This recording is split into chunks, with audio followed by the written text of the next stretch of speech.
Dito sa Papa Dudut Stories, ikaw ay hindi nag-iisa.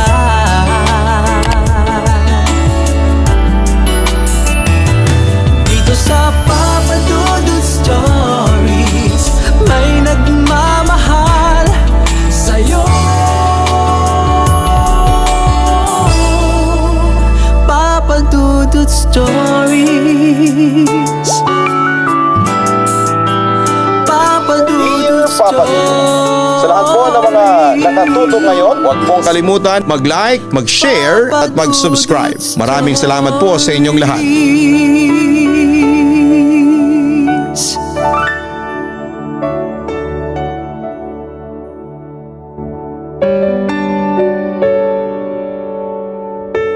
Isang magandang gabi sa inyong lahat, lalong-lalo na sa inyo, Papa Dudut, at sa mga nakatuto ngayon para pakinggan ang aking kwento. Matagal ko nang gustong mag-share ng kwento sa inyo pero ngayon lamang ako nagkaroon ng pagkakataon na makapagsulat dahil na rin sa busy schedule. Ganon pa man ay pagpasensyahan ninyo na ang kwentong ibabahagi ko sa inyo dahil hindi naman ako writer. Pero totoo talagang nangyari sa akin ito. Ang isusulat ko dito sa aking niha may pawang katotohanan lamang. Bago ang lahat ay gusto ko lamang pong magpasalamat sa inyo, Papa Dudut. Nakasubscribe na po ako sa Kaistorya YouTube channel ninyo. Ang pangalawang channel ninyo na ninanarrate ni Jason Steele. Ganon din po ang Papa Dudut Family YouTube channel na nakita ko sa inyong link na nakapost sa inyong homepage. Papa Dudut, ako po si Mutya. 27 years old na sa ngayon. Nagwo-work bilang accountant sa isang opisina dito sa Mandaluyong. Certified bookworm at nerd ako, Papa Dudut, na fanatic ng Harry Potter books, Doctor Who series at Star Wars. Siya nga pala, sa kabila ng pagiging nerd, ay isa rin po akong paranormal enthusiast. At nagsimula yon noong grade 9 ako. Nang nagsimulang atakihin ako ng isang paranormal creature na kung tawagin ay night hag o old hag. So here it goes. Naganap ito maraming taon na ang nakakalipas noong high school pa lamang ako. Natatandaan ko pa noon yung final project namin that time is TV series review. It is not ordinary na TV review lang ang maala Rotten Tomatoes. It is like parang thesis din. At the end ay may questions kami na need sagutin. Ang TV series na pinapanood ko noon ay Doctor Who, isang sikat na British sci-fi series na noong panahong yon ay pinagbibidahan ni na David Tennant bilang 10th Doctor at British comedian actress na si Catherine Tate bilang Donna Noble. Yun ang napili kong TV series dahil maraming uwing DVD ng Doctor Who noon ang papa ko na galing sa UK at marami siyang collection noon. From 9th Doctor hanggang sa 12th Doctor. At isa rin sa dahilan kung bakit Doctor Who, kahit na hindi siya pinapalabas sa Philippines, ay gusto ko kasing magpa-impress noon sa class namin dahil imported na palabas ang panonoorin ko at bibigyan ng critic. Mabalik tayo sa aking kwento. Natatandaan ko, Papa Dudut, na oras na ng hapunan. And yung dining namin tapat lang siya ng CR. And hagdan namin. Sa peripheral vision ko I saw someone na black na nakasilip. As in black talaga siya. Pero binaliwala ko lamang siya dahil akala ko ay baka imagination ko lang. Pagkatapos ng hapunan ay nagpa siya akong manood ulit ng 3 episodes ng Doctor Who. Ang Silence in the Library, Forest of the Dead at Midnight. Natapos ko yung 3 episode mga bandang 1:00 kaya nagpa siya na akong matulog sa sala. Pero Papa Dudut, pagkalipas lang siguro ng ilang oras ay bigla akong na-sleep paralysis. As in hindi ko magalaw ang katawan ko. Then bigla ako nakarinig ng 3 boses. Isang matinis na boses, isang garagal na boses, and isang normal na boses. Nagdasal agad ako ng Our Father that time.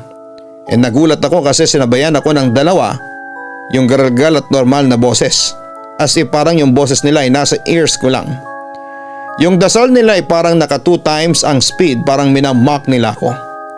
Habang yung matinis na boses ay natawa lang ng natawa. Pilit ko talagang galawin ang katawan ko that time. Luckily nagalaw ko naman at napabangon ako at binuksan ang ilaw sa sala. Tapos ay napatingin ulit ako sa CR at parang may sumisilip na naman na itim na figura. Pero hindi ko mawari kung anong klaseng paranormal entity yon. Natakot naman ako na puntahan yon kaya nanatili lamang ako sa sofa. Nakaupo habang nanginginig sa takot. Hindi na rin ako nakatulog noon hanggang alas 6 ng umaga. Buti na lamang at gumising na si mama ng alas 6 ng umaga at nagtataka siya noon kung bakit takot na takot ako. Ipinagtapat ko kay mama na nagkaroon ako ng sleep paralysis tapos ay doon ko nalaman yung tungkol sa night hag. Na ayon sa nabasa niyang libro tungkol sa supernatural world ay isa raw nila lang na responsable sa sleep paralysis. Sabi pa ni mama sa akin ay hindi ako nagdarasal bago matulog kaya lalapitan daw talaga ako ng night hag. Samantala akala ko ay hindi na ako magkakaroon ng sleep paralysis na gaya ng isang night hag.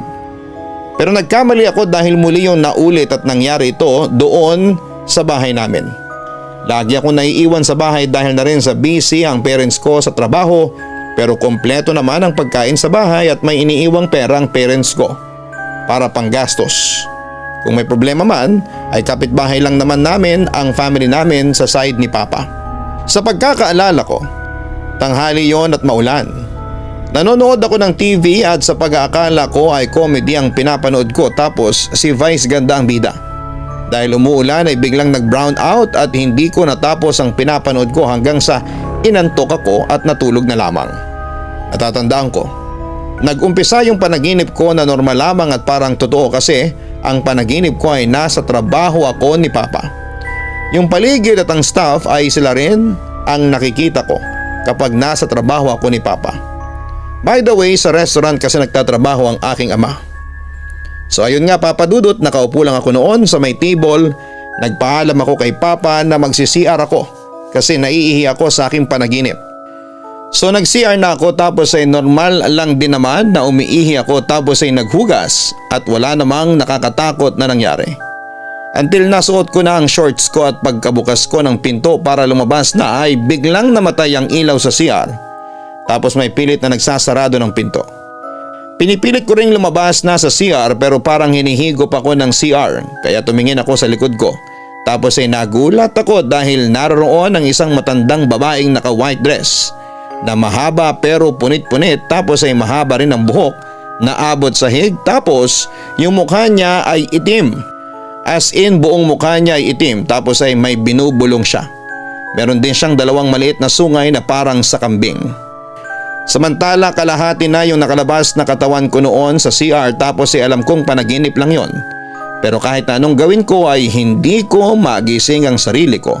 Plus may sinasabi pa yung babae na hindi ko maintindihan. Ganito yung senaryo, yung left arm ko hawak ng girl.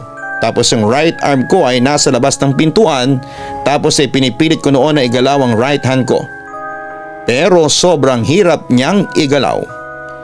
Sumasakit na rin ang ulo ko sa boses ng matandang babae kaya pilit kong inaangat ang right arm ko para hawakan ang ulo ko at nung mahawakan ko ay bigla akong nagising tapos ay nakahawak din ako sa ulo nung nagising ako.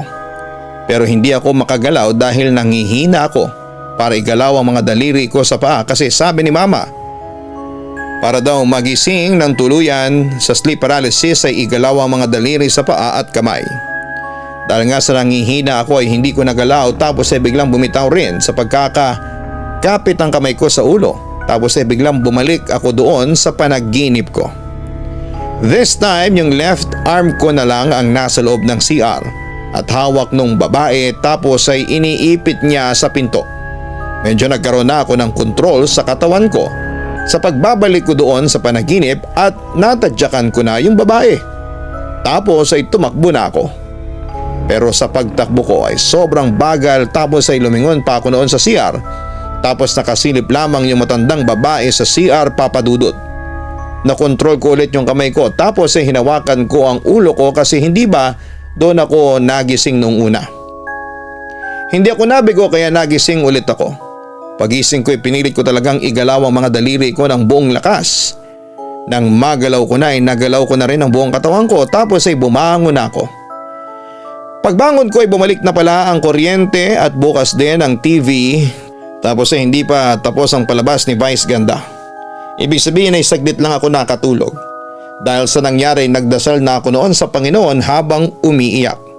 Tapos ay naging balisa na ako buong araw. Noong araw ding yon ay napansin ng mama ko ang kilos ko kaya tinanong niya ako kung ano ang problema.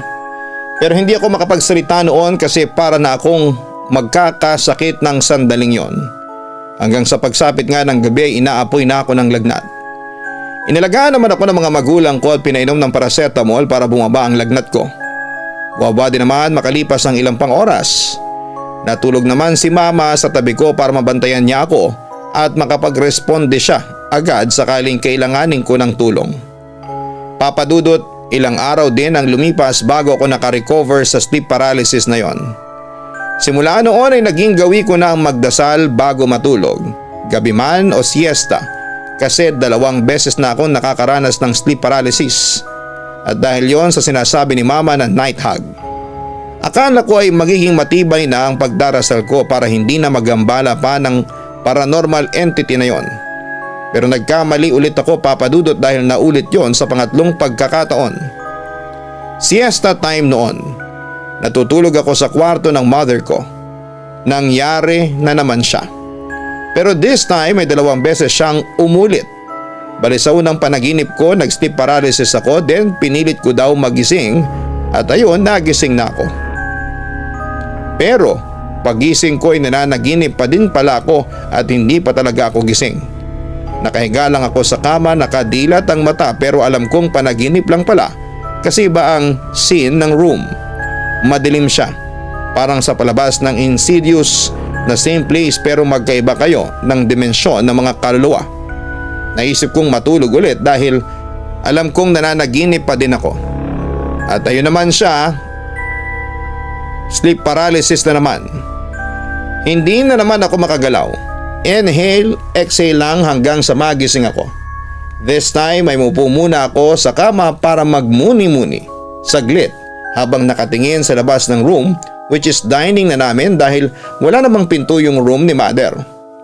Pagtingin ko sa labas, bigla ko naisip na kakaiba pa din. Alam kong hindi pa ako totally gising kasi hindi pa normal yung scene ng bahay namin.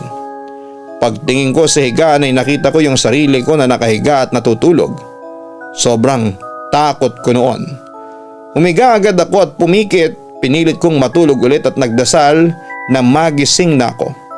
Pero hindi ako nagising dahil may tumatawag sa pangalan ko nung sandaling yon ay napadilat ako ng mata at nakita kong natutulog pa rin ang sarili ko. Mutya, muling tawag sa akin. Kinilabutan ako papadudot dahil ang boses na narinig ko ay hindi pangkaraniwang boses ng normal na tao. Para kasi itong boses ng matandang halimaw. Mutya!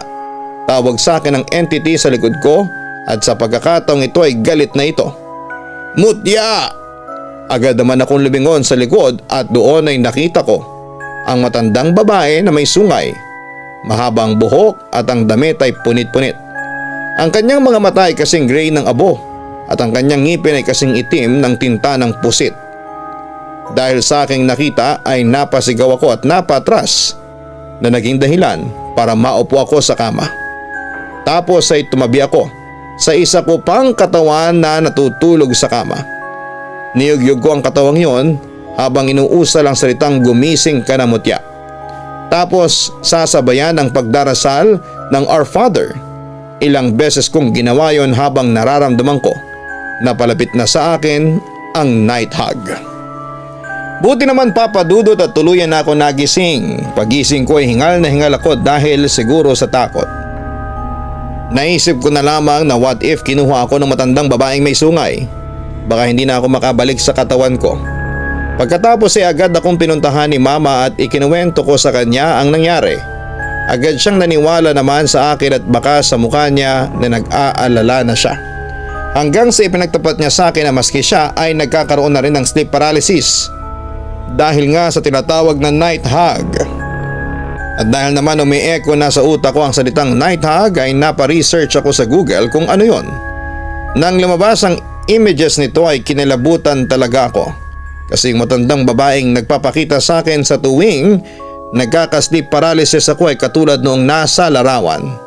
Matandang babaeng may mahabang buhok, may dalawang sungay na parang kambing at maalabruha ang kanyang mukha. Ayon pa sa nabasa ko ay madalas daw umuupo ang night hug sa dibdib ng natutulog nilang biktima kaya hindi ito nakagagalaw na nagiging dahilan ng sleep paralysis. Coincidentally ay nabasa ko rin na may Filipino variation din pala ang night hug na kung tawagin ay batibat na hango sa Ilocano folklore. Pero magkaiba ang kanilang itsura dahil ang itsura ng batibat ay isang overweight na babaeng bruha. Nakahubad ito at walang anumang saplot sa katawan. Kaya yung umaatake sa akin ay isa talagang night hug. Samantala nung araw ding yon ay umalis si mama at pagbalik niya ay may kasama na siyang pari at binindisyonan niya ang bahay namin. It turns out na hindi pala nablesingan ang bahay namin noong lumipat kami doon ni mama. Kaya na siguro pinamamahayan ng night hug ang aming bahay dahil wala itong basbas ng Panginoon. At nang mabindisyonan ang buong bahay naging kampante na ako na hindi na mauulit ang sleep paralysis na naranasan ko. After all, God's work is always powerful at sa loob ng 2 months ay hindi na ako nakaranas ng bangungot. Pero papadudot masyado akong naging kampante noon na hindi na babalik ang night hug. Pero nagkamali ulit ako. Isang normal na gabi, nanonood muna ako sa TikTok, Facebook at YouTube. At naglalaro muna ako ng online games bago matulog. Mabilis naman akong nakatulog kahit na hindi naman ako pagod noong araw na yon. Kasi nga bakasyon na noong time na yon. Sa panaginip ko parang normal lang din. Kasi gawain ko tuwing uwian, sa gabi ay naglalakad ako pa uwi. Medyo madilim noon pero may mga poste naman ng ilaw.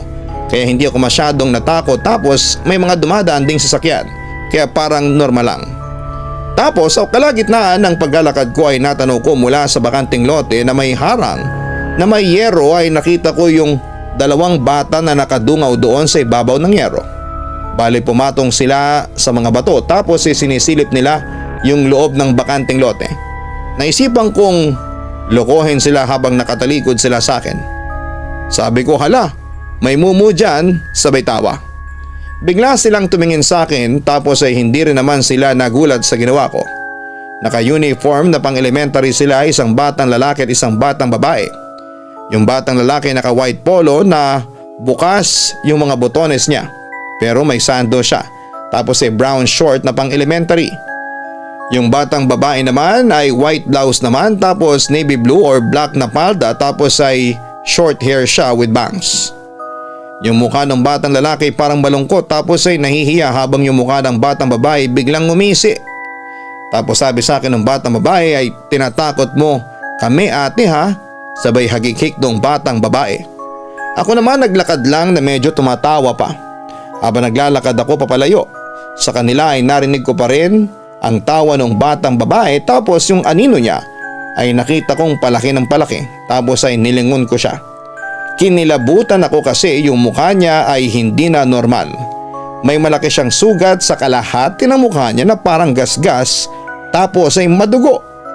Yung buong kalahati ng mukha niya ay may gasgas na malalang gasgas talaga.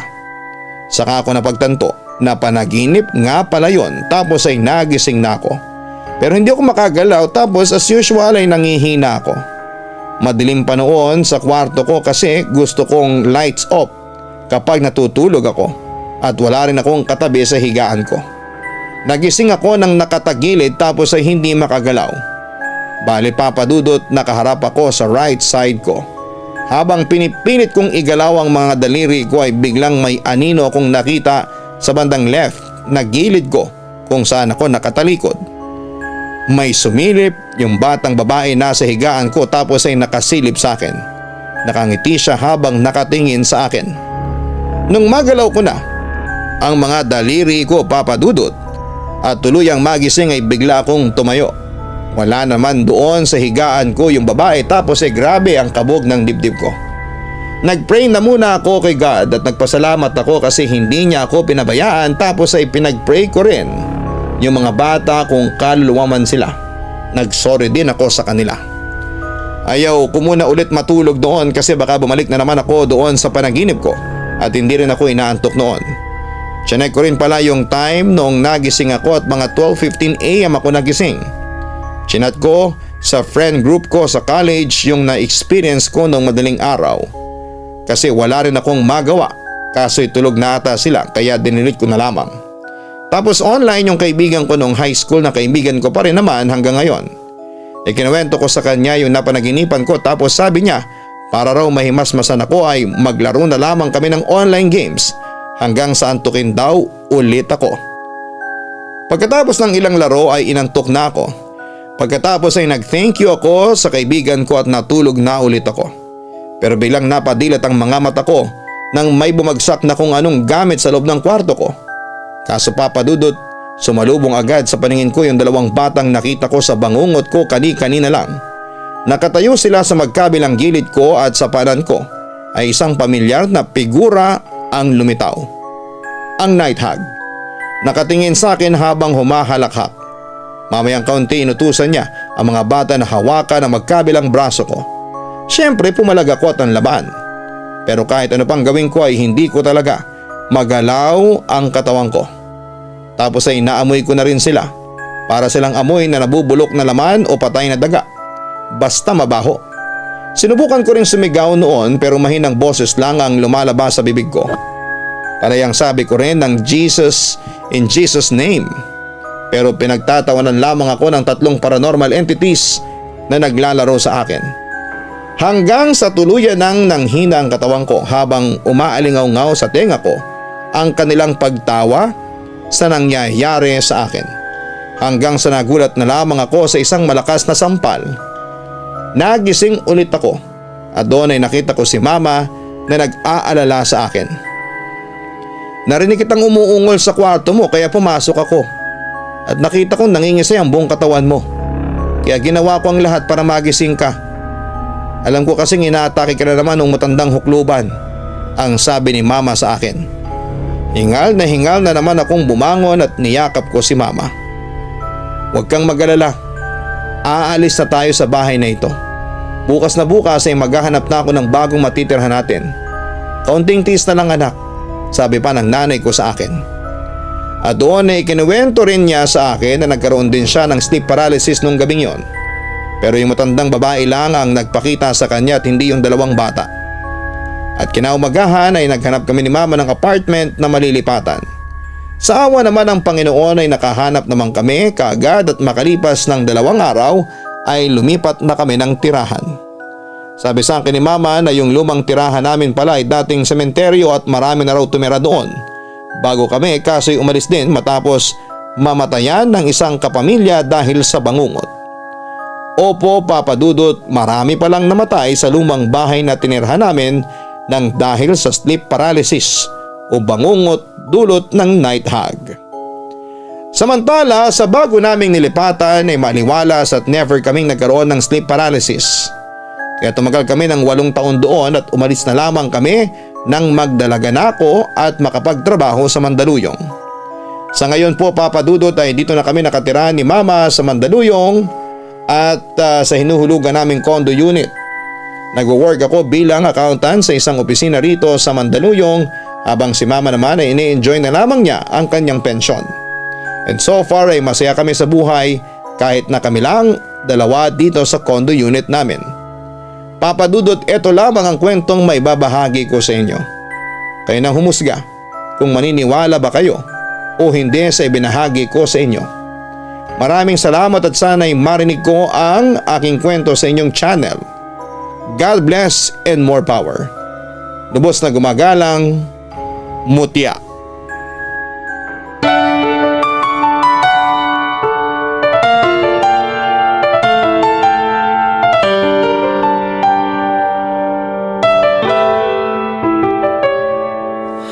Ang buhay ay mahiwaga, laging may lungkot at saya. Sa Papa Dudut Stories, laging may karamay ka.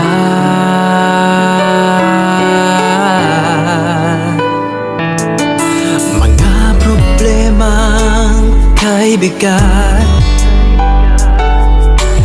dito ay pakikinggan ka. Sa Papa Dudut Stories, kami ay iyong kasama. Dito sa Papa Dudut Stories, ikaw ay hindi nag-iisa.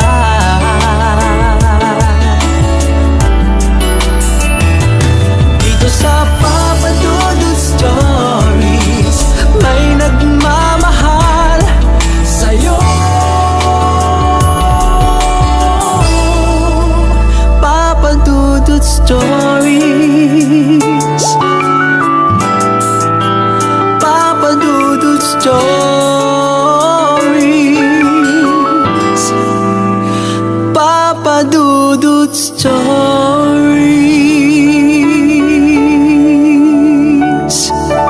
Hello mga ka-online, ako po ang inyong si Papa Dudut. Huwag kalimutan na mag-like, mag-share at mag-subscribe. Pindutin ang notification bell para mas maraming video ang mapanood ninyo. Maraming salamat po sa inyong walang sawang pagtitiwala.